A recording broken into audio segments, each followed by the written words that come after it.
নমস্কার, আপনাদের সবাইকে আমন্ত্রণ চ্যানেল 24-এর রাত 10টার খবরে। শুনছিলেন সিলন ফ্যামিলি ব্লেন্টি শিরোনামগুলো। সাথে রয়েছে আমরা দুজন, আমি রহমান রাশেদ, নাজদিন নাসিদুল্লাহ।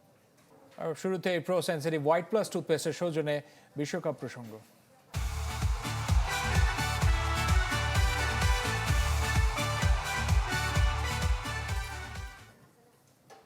নতুন বিশ্ব চ্যাম্পিয়ন স্পেন দেশে ফিরেছে তারা। স্থানীয় সময় দুপুরে নিউ ইয়র্ক থেকে মাদ্রিদে পৌঁছায় লামিন ইয়ামাল, রদ্রি আর তোরেসরা।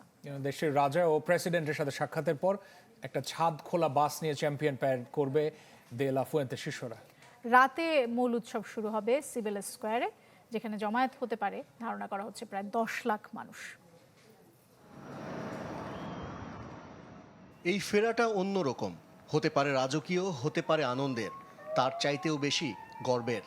জাতীয় দলের জার্সিতে আরও একটি তারকা যুক্ত করেছে ওরা, 26 তারকা।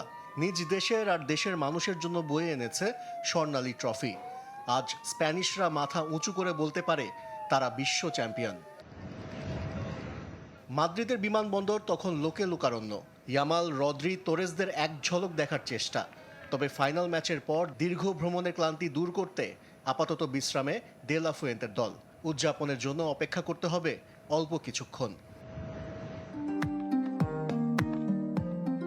আনুষ্ঠানিক উৎসবের শুরুটা স্থানীয় সময় বিকাল 4:30টায়। প্রথমে সারসুয়েলা প্যালেসে যাবে লা রোহা ফিউরিরা।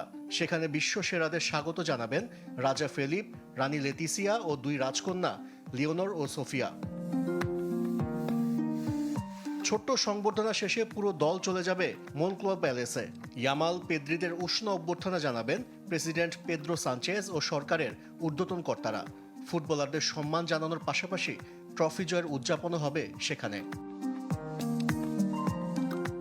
এরপর স্থানীয় সময় সন্ধ্যা 7টায় শুরু হবে ছাদখোলা বাসে চ্যাম্পিয়ন প্যারেড। মোনক্লোয়া প্যালেস থেকে মাদ্রিদের বিভিন্ন গুরুত্বপূর্ণ সড়ক ঘুরে বিখ্যাত সিবেলেস স্কোয়ারে পৌঁছাবে দে লা ফুয়েন্তের দল। মূল উৎসবটা হবে সেখানেই। জনপ্রিয় শিল্পীদের গান, ডিজে, আতশবাজি তো থাকবেই।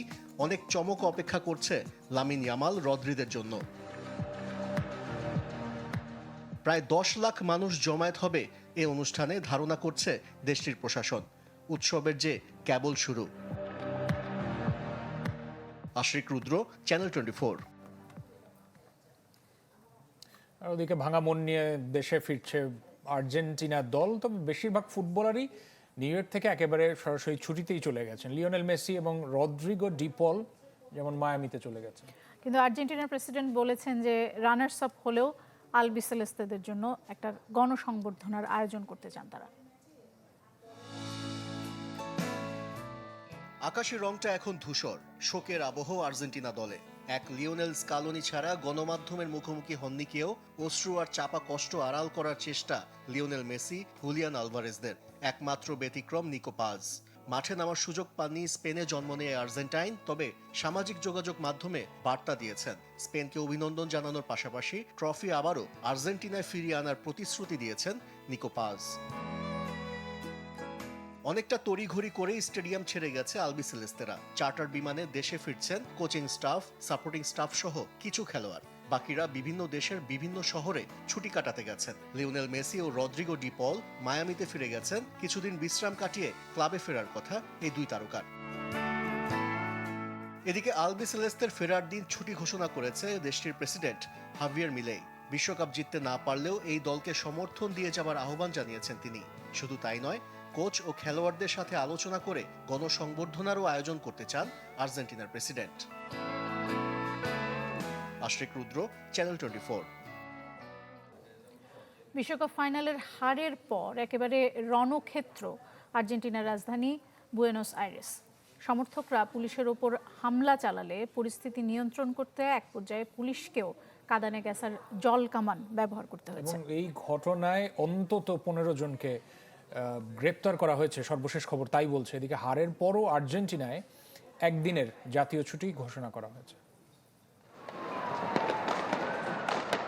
বিশ্বকাপে টানা দ্বিতীয় শিরোপা জয়ের স্বপ্ন বুনছিল আর্জেন্টাইন সমর্থকরা। বুয়েনোস আইরেসে ট্রফি প্যারেডের স্বপ্ন যখন সময়ের ব্যাপার, তখন ফাইনালে মেসিদের বিবর্ণ পারফরমেন্স হতাশ করে তাদের। রাজধানীতে পুলিশের সাথে ঘটে সংঘর্ষ। হার মেনে নিতে না পেরে তাণ্ডব চালায় উগ্র সমর্থকরা।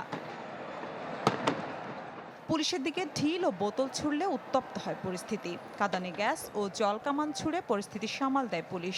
নিরাপত্তার জন্য বন্ধ করে দেয়া হয় প্রধান সড়কগুলো। এ ঘটনায় আটক করা হয় অন্তত 15 জনকে। এদিকে শিরোপা হাতছাড়া হওয়ার চাপ সহ্য করতে না পেরে হৃদরোগে আক্রান্ত হয়ে মারা গেছেন 2 জন বয়স্ক সমর্থক। এছাড়া ওবেলিস্ক এলাকায় উদযাপনের সময় উঁচু স্থান থেকে পড়ে এবং অতিরিক্ত মদ্যপানে বেশ কয়েকজন গুরুতর আহত হয়ে হাসপাতালে চিকিৎসাধীন। এদিকে 16 বছর পর স্পেনের বিশ্বকাপ জয়ের উৎসবেও লাগে রক্তের দাগ। বাঁধ ভাঙা উল্লাসের মাঝেই সিউদাদ রদ্রিগো শহরে ঘটে যায় চরম হৃদয় বিদারক ঘটনা। দলের জয় উদযাপন করতে আরও হাজারো মানুষের সাথে রাস্তায় নেমেছিল 13 বছর বয়সী এক কিশোর। উন্মাদনার আতিশয্যে পুরনো ফোয়ারার উপর উঠতেই বিকট শব্দে ভেঙে পড়ে সেটি। ভারী পাথরের নিচে চাপা পড়ে মৃত্যু হয় ওই কিশোরের।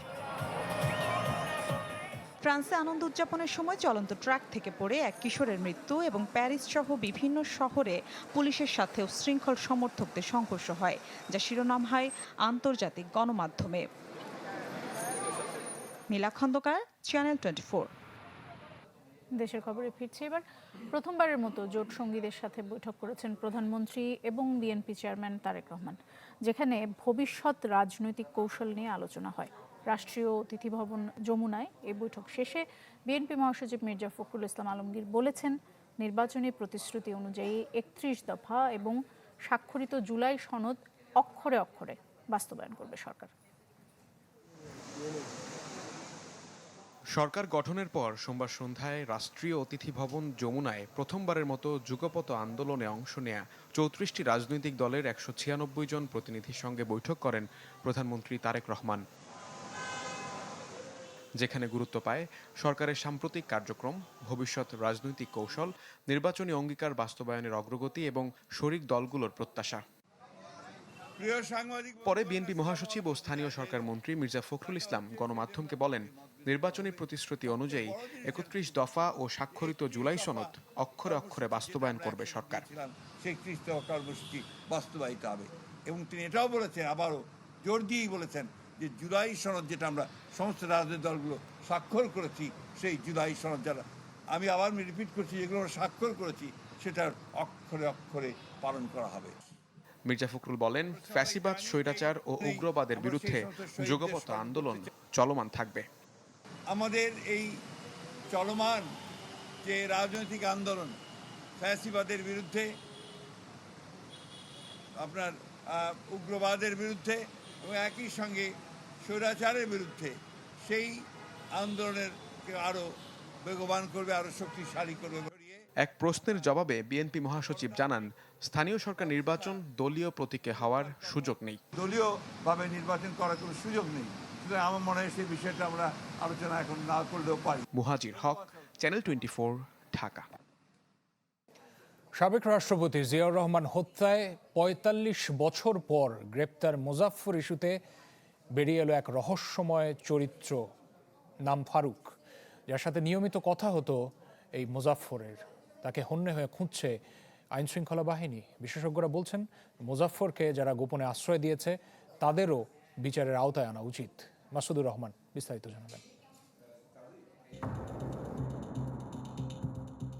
সাবেক রাষ্ট্রপতি জিয়াউর রহমান হত্যাকাণ্ডে ৪৫ বছর পর গ্রেপ্তার হন পলাতক সাবেক সেনা কর্মকর্তা মুজাফফর।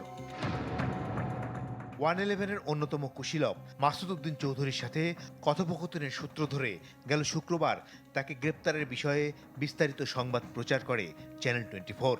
মাসুদ উদ্দিন চৌধুরীর 2 বছরের ফোনের সিডিআর নথি পর্যালোচনা করে বেরিয়ে এলো এক রহস্যময় চরিত্র, যার নাম ফারুক। কে এই ফারুক? বিভিন্ন নথি পর্যালোচনা করে জানা গেল তিনি মাসুদ উদ্দিন চৌধুরীর পিএস, যাকে হন্যে হয়ে খুঁজছে আইনশৃঙ্খলা রক্ষাকারী বাহিনী। জিয়া হত্যায় জড়িত মুজাফফরের সাথে কথা হতো এই ফারুকের। গ্রেফতারকৃত সাবেক মহাপরিচালকের সাথে ব্যক্তিগত বা পার্সোনাল অ্যাসিস্ট্যান্ট হিসেবে কাজ করেছেন। আমরা সেটা নিয়ে কাজ করছি এবং নট অনলি উনি, এছাড়াও আমাদের বেশ কিছু অনাবিষ্কৃত ক্যারেক্টার আছে, আরও 6 জন। সেই সকল বিষয়ে আমরা কাজ শুরু করেছি। বিশেষ করে পাসপোর্ট এবং এনআইডি, যেটাই জন্মসনদ যেটাই হোক না কেন, সব কিছু ছিল ছদ্মনামে। এই ছদ্মনামগুলো বা কিভাবে তারা এতদিন লুকায়িত ছিল, এই সকল বিষয়ে অধিকতর তদন্ত চলছে। মুজাফফরকে কারা এতদিন গোপনে আশ্রয় দিয়েছে, কারাই বা হিন্দু মুসলমান পরিচয়ে বানিয়ে দিল জাতীয় পরিচয়পত্র ও পাসপোর্ট, এমন সব প্রশ্নের সুরাহা হওয়া দরকার বলে মনে করেন বিশেষজ্ঞরা। এই ঘাতকের ক্ষেত্রে আমরা যেটা বুঝতে পারছি যে দীর্ঘ সময় তিনি আত্মগোপনে থেকেছেন, মানে তাকে সেই আত্মগোপনে থাকার পরিবেশ তৈরি করে দেওয়া হয়েছে। তাহলে সেই পরিবেশ যারা তৈরি করে দিল, আত্মগোপনে থাকার পরিস্থিতি যারা তৈরি করে দিল, এদেরকেও শনাক্ত করা প্রয়োজন, এদেরকেও বিচারের মুখোমুখি করা প্রয়োজন বা বিচারের আওতায় আনা প্রয়োজন। জিয়াউর রহমান হত্যায় জড়িত ৪৫ বছর পর গ্রেপ্তার মুজাফফরকে রোববার চট্টগ্রাম থেকে ঢাকায় আনা হয়। চলছে তদন্ত। মাসুদুর রহমান, চ্যানেল 24, ঢাকা। মুজাফফর প্রসঙ্গে কথা বলেছেন স্বরাষ্ট্রমন্ত্রী সালাউদ্দিন আহমদ। তিনি জানিয়েছেন, জিয়াউর রহমান হত্যা মামলায় দীর্ঘদিন যেহেতু পলাতক ছিলেন এই মুজাফফর, তাই তার বিচার হবে কোর্ট মার্শালের মাধ্যমে। বিজিবি সদর দপ্তর পরিদর্শন শেষে তিনি বলেছেন, সেনা এবং ফৌজদারি আইনে একই ব্যক্তির বিচার করার কোনো সুযোগ নেই। শহীদ রাষ্ট্রপতি জিয়াউর রহমানের হত্যা মামলায় কনভিক্টেড হয়েছে বা এক্সিকিউটেড হয়েছে, সেই রায় অনুসারে তার মধ্যে তার বিষয়ে কোনো ফাইন্ডিংস আসে কিনা সেটা সেই জেনারেল কোর্ট মার্শাল দেখবে সেই আইনে। এখানে আমাদের সিভিল লতে তাকে এখন আবার মামলায় অন্তর্ভুক্ত করাটা কতটা আইনসম্মত হবে সেটা তখন দেখা যাবে, এখন না। প্রহসন বাদ দিয়ে গণভোটের গণরায় বাস্তবায়নের আহ্বান এনসিপির। ন্যাশনাল ওলামা অ্যালায়েন্স আয়োজিত অনুষ্ঠানে দলটির আহ্বায়ক নাহিদ ইসলাম অভিযোগ করলেন যে জুলাই সনদ বাস্তবায়নে সরকার দায়িত্বহীনতার পরিচয় দিচ্ছে। জুলাইয়ের রক্তাক্ত জুব্বা, মাদ্রাসা শিক্ষার্থীদের অবদান শীর্ষক সেমিনার, যেখানে জুলাই গণ অভ্যুত্থানের দিনগুলি স্মরণ করে নতুন বাংলাদেশ গঠনের ভাবনা তুলে ধরেন অতিথিরা। ন্যাশনাল ওলামা অ্যালায়েন্স আয়োজিত অনুষ্ঠানে বর্তমান সরকারের অপ্রিয় উদ্যোগ জুলাই সনদ বাস্তবায়নে ঘড়িমসি সহ নানা সংকটের কথা তুলে ধরেন বক্তারা। আলোচনায় ছিল অর্জনের অন্তরায়গুলো। এ সময় এনসিপির আহ্বায়ক নাহিদ ইসলাম সরকারকে প্রহসন থেকে সরে এসে গণভোটের গণরায় বাস্তবায়নের আহ্বান জানান। মন্তব্য করেন, জুলাই সনদ বাস্তবায়নে এই সরকার দায়িত্বহীনতার পরিচয় দিচ্ছে। তারেক রহমান দেশে এসেছেন, শিলং থেকে স্বরাষ্ট্রমন্ত্রী দেশে এসেছেন, তারা ক্ষমতায় বসতে পেরেছেন জুলাইয়ের চেতনার ফলে, জুলাইয়ের এই ঘটনার ফলে তারা আসলে একটা দায়িত্বহীন ক্ষমতা পেয়েছে জুলাই বিপ্লবের ফলে, আর আমরা পেয়েছি ক্ষমতাহীন দায়িত্ব। এদিকে সরকার জুলাই বিপ্লবের ঐতিহ্য ও ধারাকে দুর্বল করার চেষ্টা করছে অভিযোগ করে মাওলানা মামুনুল হক গণরায় বাস্তবায়নের আকাঙ্ক্ষা তুলে ধরেন। আর ফরহাদ মাজহার নির্বাচনী জোট নিয়ে অতীত ইতিহাস টেনে জাতীয় নাগরিক পার্টিকে সঠিক রাজনৈতিক নীতি অনুসরণের পরামর্শ দেন। এমন কোনো অ্যালায়েন্স করবে না যে অ্যালায়েন্সটা রাজনৈতিক জনগোষ্ঠী হিসেবে বাংলাদেশকে গঠন করবার ক্ষেত্রে এটা সেই সময় ৭১-এ এই জনগোষ্ঠীর বিপরীতে যে নাম দিয়ে আমরা বিরোধিতা করেছি সেই নামের সঙ্গে আমাদের অ্যালায়েন্স হতে পারে না। জুলাই বিপ্লবের ঐতিহ্যকে এবং এই ধারাকে দুর্বল করার সুপরিকল্পিত অনেক চেষ্টা তারা করছে। এই চেষ্টাটা এটা তাদের জন্যই সবচেয়ে বেশি আত্মঘাতী হবে। জুমাতুল বিদা, চ্যানেল 24, ঢাকা।